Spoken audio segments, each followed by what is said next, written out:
하나님이 주시는 말씀은 잠언입니다. 잠언 11장.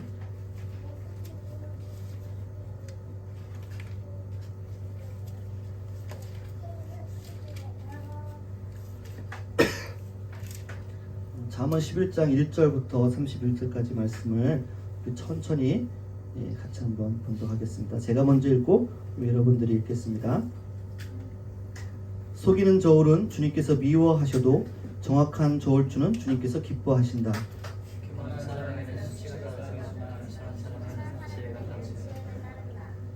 정직한 사람은 성실하게 살아 바른 길로 가지만 사기꾼은 속임수를 쓰다가 제 꾀에 빠져 멸망한다.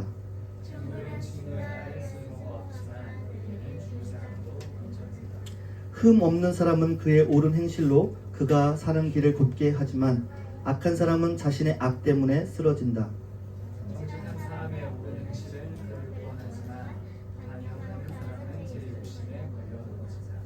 악인은 죽을 때에 그들의 희망도 함께 끊어지고 불의에 걸었던 기대도 물거품이 된다.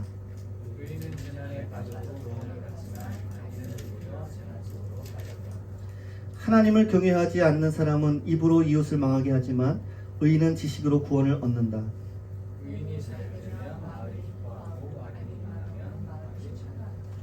정직한 사람이 축복하면 마을이 흥하고 악한 사람이 입을 열면 마을이 망한다.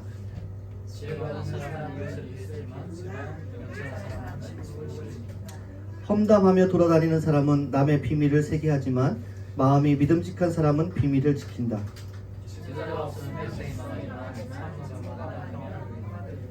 모르는 사람의 보증을 서면 고통을 당하지만 보증 서기를 거절하면 안전하다.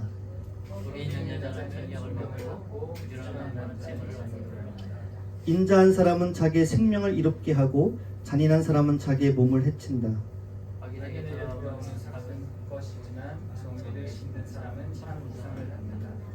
정의에 굳게 서는 사람은 생명에 이르지만 악을 따르는 사람은 죽음에 이른다.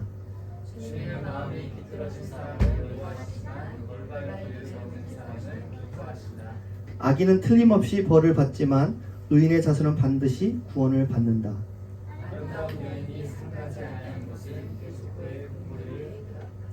의인이 바라는 것은 좋은 일일 뿐이지만 악인이 기대할 것은 진노뿐이다.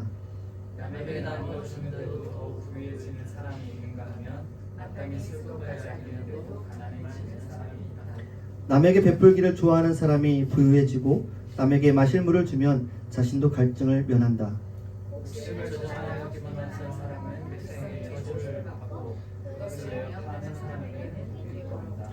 좋은 일을 애써 찾으면 은총을 받지만 나쁜 일을 애써 추구하면 나쁜 것을 되받는다.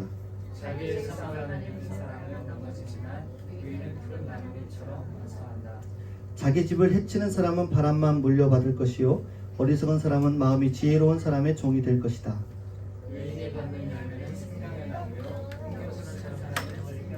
같이 읽겠습니다. 의인이 이 땅에서 한 대로 보상을 받는데 악인과 죄인이 그 값을 치르지 않겠는가. 아멘. 어떤 목사님이 영국의 어떤 목사님이 주일날 설교를 마치고 그 다음날 이제 교회로 출근을 하려고 버스를 탔습니다. 그래서 이제 버스를 타면서 버스 위를 이렇게 냈어요. 근데 잔돈을 운전하시는 분이 거슬러줬는데 목사님이 앉아서 이렇게 거스름돈을 이렇게 세보니까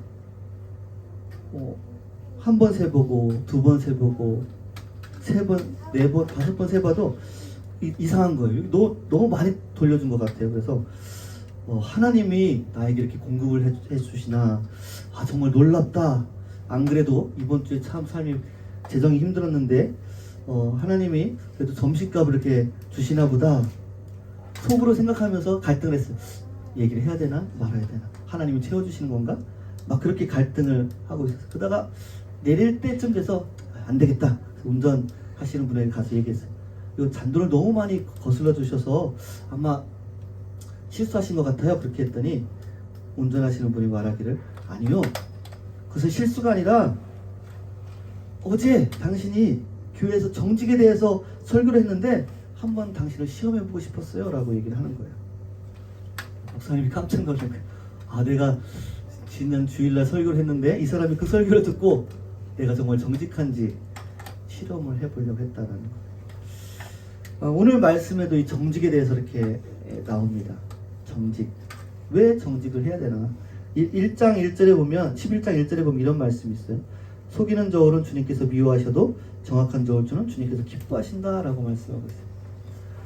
예전에 이 당시에는 그 무게를 달아서 이렇게 측정을 했는데 그 무게를 살짝 속여서 이렇게 판매하는 일들이 많이 있었던 것 같아요. 오늘날도 많죠. 그래서 여러분 건물을 지을 때 철근을 몇 개 빼먹는다든지 이렇게, 아니면 장사를 하면서 무게를 속여서 저울을 속여서 이렇게 판매를 하는 경우도 있고, 그런 뉴스들이 가끔 나오잖아요. 이게 옛날부터 계속 이렇게 이루어졌던 일들입니다. 근데 하나님은 뭐라고 했어요? 속이는 저울은 미워하신다라고 말씀하시고 정확한 저울추는 주님께서 기뻐하신다라고 말씀하셨어요. 그래서 이 말씀을 보면서 그래, 정직해야 돼 라고 우리가 생각할 수가 있는데, 단순히 그냥 정직해야 될 문제는 아닌 것 같아요. 무슨 말이냐면 일반 그런 다른 불교라든지 아니면 그냥 일반 사람들도 정직에 대해서는 다 알고 있는 거예요.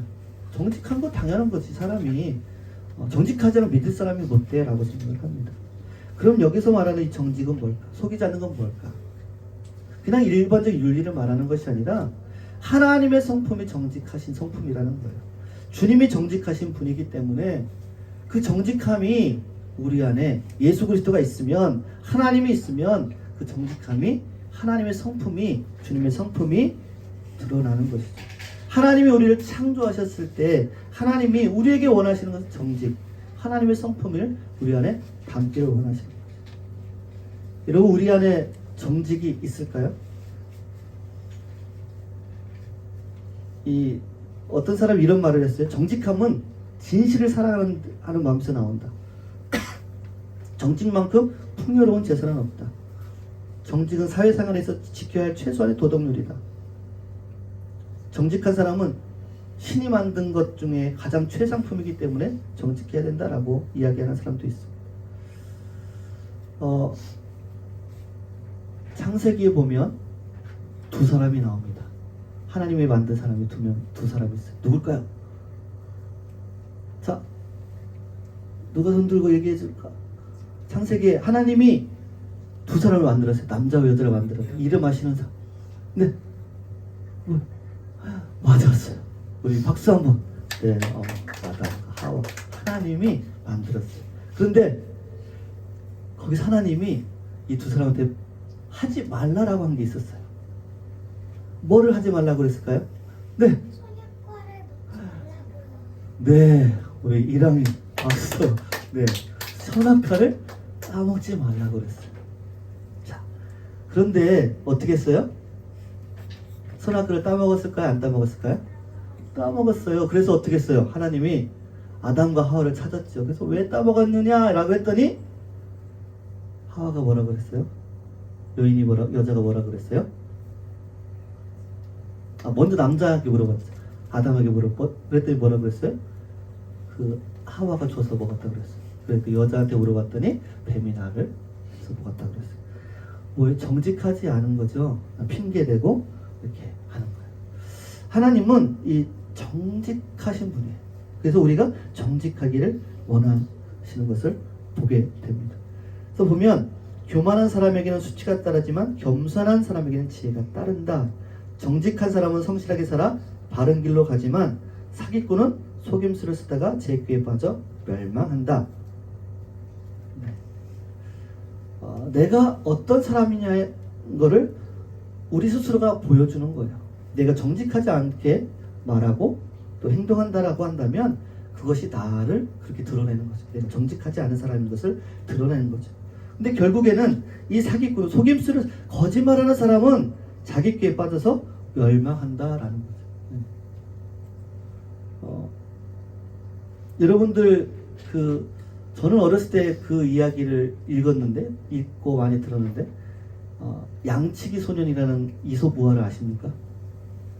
우리 어린이들 양치기 소년 아는 사람? 다 아는구나. 이소부가의 양치기 소년이 있어. 무슨 내용이죠? 이 양치기 소년이 그 양을 치는데 마을 사람들한테 뭐라고 했냐면 늑대가 왔어요, 늑대가. 그 사람들이 막 급하게 왔더니 어떻게 해요? 늑대가 안 왔어. 거짓말한 거야. 그래서 또 막 며칠 지났는데 또 이 양치기 소년이 늑대가 왔어요 막 그런 거야. 그러니까 또 사람들이 와서 보니까 늑대가 안 왔어. 거짓말을 하는 거야. 그런데 어느 날 진짜 늑대가 왔어. 그래서 이 양치기 소년이 마을 사람들 진짜 늑대가 왔어요. 내 양을 다 잡아먹어요. 막 그랬는데 사람들이 뭐라 그랬어요? 야, 이제 네 말 안 믿어. 맨날 거짓말 하니까. 그래서 어떻게 됐어요? 다 그 양치기 소년의 양을 다 잡아먹었어요. 양들이.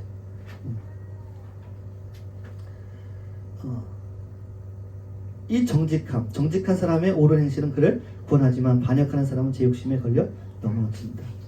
이 정직에 대해서 쭉 하나님이 말씀하십니다. 이 정직함은요, 9절에 보면 하나님을 경외하지 않기 때문에 정직하지 않은 거예요. 우리 안에 정직하려면 내가 정직해야지, 정직하게 살아야지 라고 누구나 얘기할 수 있지만 그것은 내 어떤 결단으로 되는 것이 아니라 내 안에 정직함이 없기 때문에 어떻게 해요? 주님이 우리 안에 계시면 그 정직함은 드러나게 되는 거예요. 그래서 중요한 게 뭐예요? 주님을 만나는 게 너무 중요한 거예요. 특별히 우리 아이들. 아주 사소한 것이라도 거짓말을 하면 돼요, 안 돼요? 이름아, 거짓말을 하면 될까, 안 될까? 그죠? 겨울이는 어때요? 엄마한테, 아빠한테 너 이거 했니? 했는데 안 했는데 했어 엄마, 아빠 했어. 거짓말을 하면 될까, 안 될까? 안 되는 거예요. 사소한 것이라도 우리는 속이는 사람이 돼서는 안 된다는 거예요. 하나님이 기뻐하지 않는 거예요. 겸손한 사람은요, 자기를 아는 사람이에요. 겸손한 사람이에요. 그래서 분수를 안다라고 다른 말로 할 수도 있어요. 내가 누구인지 아니까 어떻게 해요? 하나님을 의지할 수밖에 없는 거죠. 그러면서 7절에 악인은 죽을 때 그들의 희망도 함께 끊어지고 불의에 걸었던 기대도 물거품이 된다. 소망하는 게 있잖아요. 기대하는 게 있잖아요.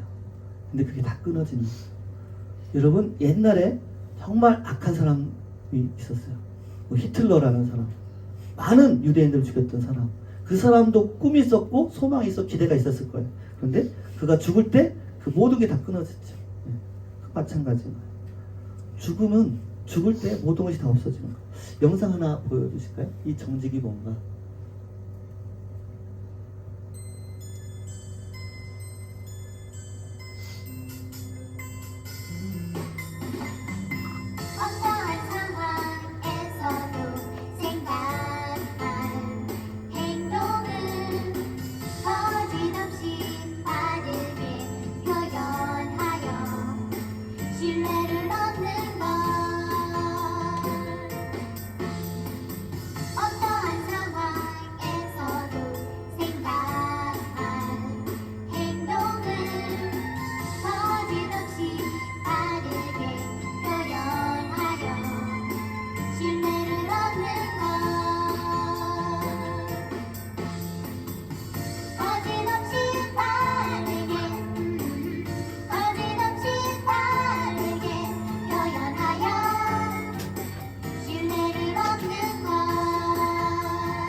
멈춰주시고, 아직 틀지 마시고 자, 정직은 내 생각, 말 그것을 솔직하게 이야기하는 것을 봐. 뭔가 내가 위기를 모면하기 위해서 내가 뭔가를 이 상황을 피하기 위해서 거짓말하면 안 된다. 모든 상황 속에서 우리는 정직한 사람이 되어야 된다라는 거죠. 자, 두 번째로 이 말에 대해서 또 이야기가 나옵니다. 보면 9절부터 보면 입술에 대해서 계속 나와요. 그래서 그 속담에 그 미드라시라는 그 유대인들의 쉽게 얘기하면 성경 주석 같은 건데 거기에 뭐라고 돼 있냐면 험담은 세 사람을 죽인다고 그래요. 어떤 사람을 죽이냐? 험담하는 자를 죽이고 험담의 대상자가 죽고 듣는 자가 죽는다. 세 사람을 죽여. 험담은 험담하는 사람, 험담의 대상자, 또 듣는 사. 이렇게 세 명이 죽는다라고 얘기를 합니다. 그만큼 이 험담이 굉장히 치명적인 것을 말하는 것이죠. 하나님을 경외하지 않는 사람은 입으로 이웃을 망하게 하지만 의인은 지식으로 얻는다. 의인이 잘 되면 마을이 기뻐하고 의인이 잘 된다라는 의미는 최고의 귀중품, 부, 명예, 열매 이런 것들을 말하는데 의인이 잘 되면 왜 마을이 기뻐할까요? 의인이 잘 되면요 공동체에 유익을 끼치기 때문에 그래요. 그런데 악인이 망하면 마을이 환호한다라고 기록을 하고 있어요. 그리고 정직한 사람이 축복하면 마을이 흥하고 악한 사람이 입을 열면 마을이 망한다라고 되어 있어요. 이 축복과 입이 대조적으로 나와 있는데 무슨 말이냐면 교활하게 말재간으로 축복하는 것 같이 얘기하면서 하지만 결국에는 그 사람을 죽이는 그런 악한 사람이 있다라는 거죠. 그래서 결국에는 망하게 만드는 거예요. 이 말로. 또 지혜가 없는 사람은 이웃을 비웃지만 명철한 사람은 침묵을 지킨다라고 되어 있어요. 이게 침묵을 지킨다라는 게 아예 입을 딱 닫고 아무 얘기도 안 하는 것이 아니라 무슨 의미냐면 내 생각과 내 느낌대로 내 생각과 느낌을 그대로 그냥 말하지 않는다라는 거예요. 어떤 상황 가운데 어떤 사람 봤을 때 내 생각이나 내 느낌이 들 거 아니에요. 아, 저 사람은 저런 것 같아. 내 느낌이나 생각이 들을 때 그것을 그냥 그대로 말하지 않는다라는 것을 명철한 사람은 침묵을 지킨다라고 이야기하는 거예요. 험담하며 돌아다니는 사람은 남의 비밀을 세게 하지만 마음이 믿음직한 사람은 비밀을 지킨다는 거예요. 그 비밀, 하나님과의 나와의 어떤 비밀 뭐예요? 하나님과 나만이 아는 그런 관계가 있어야 되는 것처럼 우리 공동체 안에도 그러한 비밀을 지켜주고 또 서로 이렇게 해주는 것들이 있어야 된다라는 것. 지도자가 없으면 백성이 망하지만 참모가 많으면 평안을 누린다라고 말씀하고 있죠.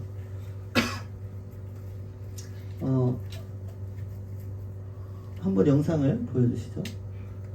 제 아내가 저한테 대한 이렇게 불만이 있을 거 아니에요. 그리고 욕하고 싶은 게 많이 있을 텐데 욕을 엄청 합니다. 하는데 딱 하나님한테 방문하는 거예요.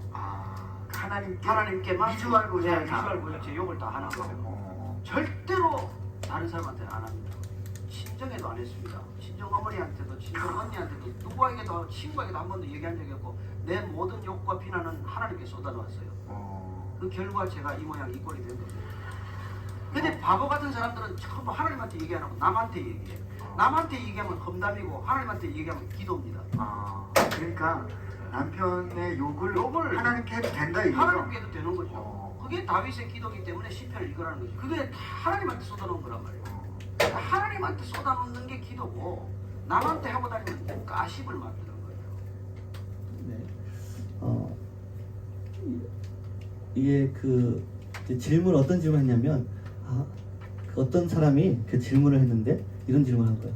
목사님, 제가 다른 사람 험담하기를 안 하고 싶은데 나도 모르게 사람들을 만나면 하고 다녀요. 그래서 이거 어떻게 해야 되나요? 했더니 이렇게 목사님이 대답을 해주신 거예요. 우리가 다른 사람들에 대한 이야기를 다른 사람들한테 하게 되면 험담이 되지만 하나님께 하면 기도가 된다라는 것을 말하고 있죠. 오늘 이 잠언에서도 이 11장뿐만 아니라 잠언 전체적으로 말에 대한 이야기들이 굉장히 많이 나옵니다. 그래서 이 말을 통해서 사람들을 죽이기도 하고 살리기도 하고 망하기도 하고 그렇기 때문에 우리가 이 말에 대해서 굉장히 신경을 많이 써야 되는 것이죠. 왜냐하면 하나님의 성품이 그리스도인에게는 드러나는 것이죠. 그래서 오늘 말씀의 제목이 뭐예요? 그리스도가 보이는 삶. 그리스도가 보이는 삶. 내가 정말 예수님을 믿고 있다면 내 삶을 통해서, 내 입술을 통해서 그리스도가 보여져야 되는 것이죠. 자녀도 마찬가지고 부모도 마찬가지고, 자녀들이 부모님을 봤을 때 그리스도가 보이는 삶을 살고 계시는구나. 우리 자녀들도 우리 아이들이 우리 아들과 딸들이 정말 그리스도가 보이는 삶을 살고 있구나. 그런 것들을 우리가 볼 수가 있는 것이죠. 그리고 마지막 세 번째 뭐라고 말하고 있냐면 이 재물에 대해서 이렇게 이야기를 합니다. 첫 번째는 정직에 대해서, 그 다음에 말의 중요성에 대해서, 세우는 말, 또 이렇게 사람들을 사랑으로 보듬어두는 그런 말, 그리고 이 재물에 말하기 전에 좀 희한한 말이 하나 있어요. 22절 한번 22절 한번 보여주실래요? 22절 말씀 한번 같이 한번 읽어볼게요. 같이 읽을까요? 시작. 아름다운 여인이 삼가지 아니한 것은 돼지코의 금고리 격이다. 무슨 말일까요?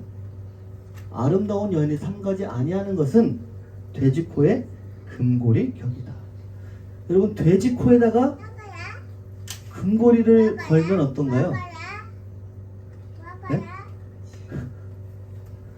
돼지가 코에다 금고리를 딱 걸고 다니는, 좀 우습지 않아요? 뭐야? 뭐 하는 거야, 저 사람. 네. 무슨 얘기냐면, 외모가 아름다운 것으로 판단하는 것이 아니라 그 사람의 내면을 보고 판단하는 거예요.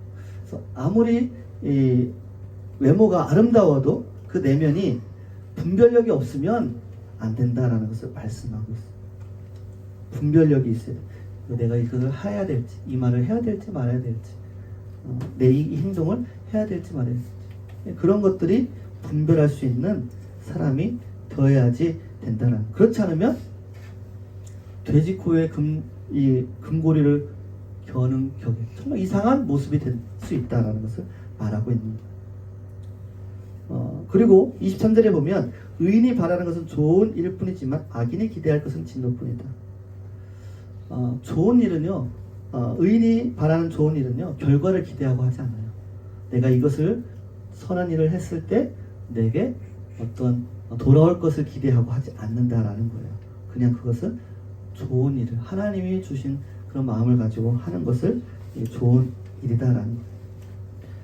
남에게 나눠줘도 더 부유해지는 사람이 있는가 하면 마땅히 쓸 것까지도 아끼는데도 가난해지는 사람입니다.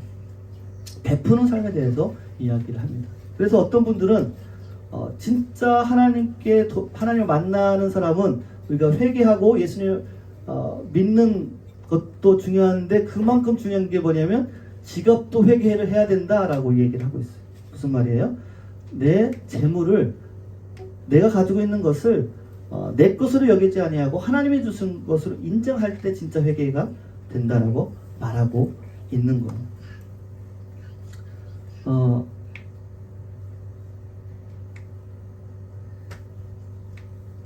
움켜쥐면 안 되고 손을 펴서 베풀기를 할 줄 알아야 된다라고 성경은 우리에게 말씀을 하고 있습니다.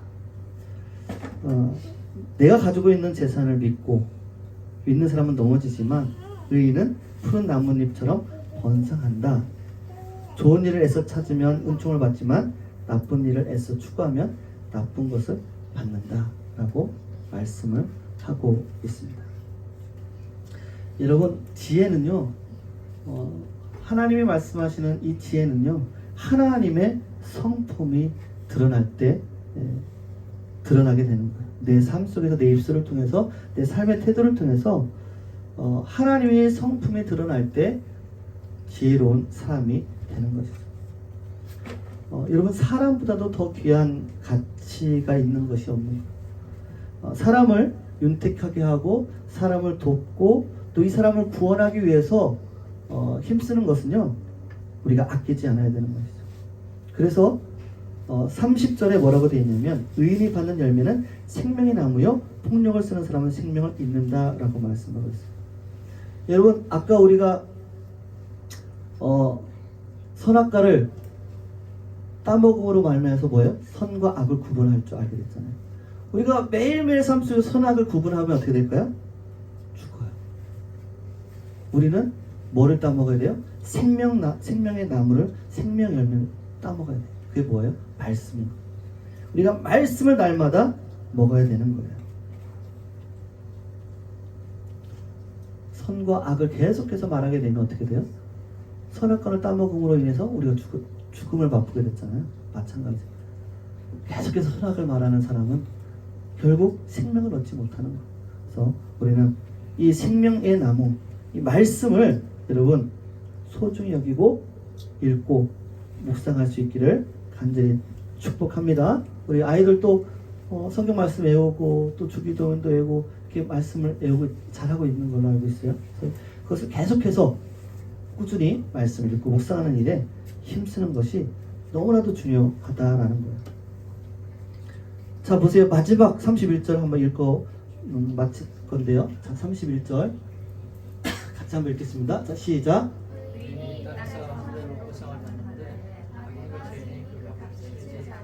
네. 여러분 하나님은요 우리를 지켜보고 계신다고 그랬잖아요.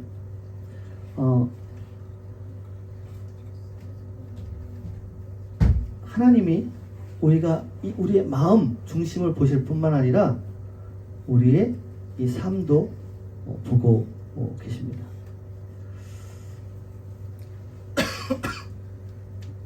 (20절에) 뭐라고 했냐면 주님은 마음이 삐뚤어진 사람은 미워하시지만 올바른 길을 걷는 사람 기뻐하신다고 말씀하고 있어요. 주님은요, 하나님은요, 마음과 행동 다, 우리 삶 전체를 다 보고 계시는 거예요. 너가 정말 나를 믿느냐? 네가 어떻게 살아가고 있는지 하나님 보신다라는 거예요. 네가 정말 나를 사랑하냐? 마음뿐만 아니라 너의 삶의 태도도 본다라는 거예요. 느껴지지 않으니까, 하나님이 나를 보고 있는 것처럼 느껴지지 않으니까 하나님은 나한테 관심이 없나? 아니면 그 생각조차, 하나님이 보고 있다는 생각조차 못할 수도 있지만 하나님은요, 여러분 한 사람 한 사람 보고 계시는 거예요. 여러분의 마음을 보시고 여러분의 삶을 보시는 거예요. 하나님은 여러분들의 생명의 열매를 먹기로 하세요. 생명나무를 먹기로 하세요.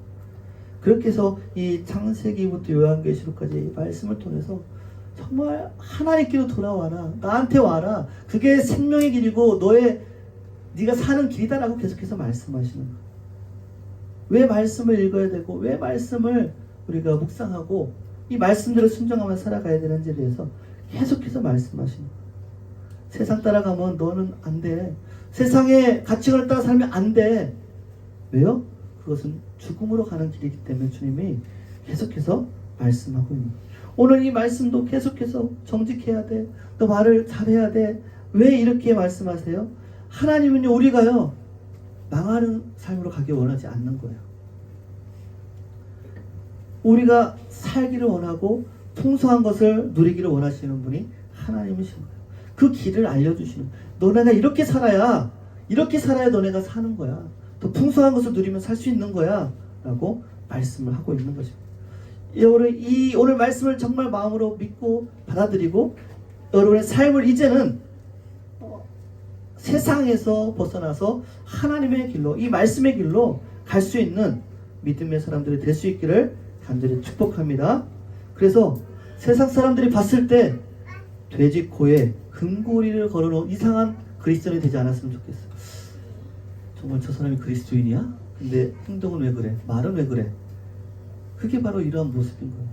정말 하나님을 믿는다고 하는데 정말 교회라고 하는데 이상한 그런 모습의 삶을 살아가고 있지는 않은 거예요. 저와 여러분은 정말 하나님이 원하시는 그런 삶을 살 수 있기를 간절히 축복합니다. 제가 각각 같이 한번 기도하겠습니다.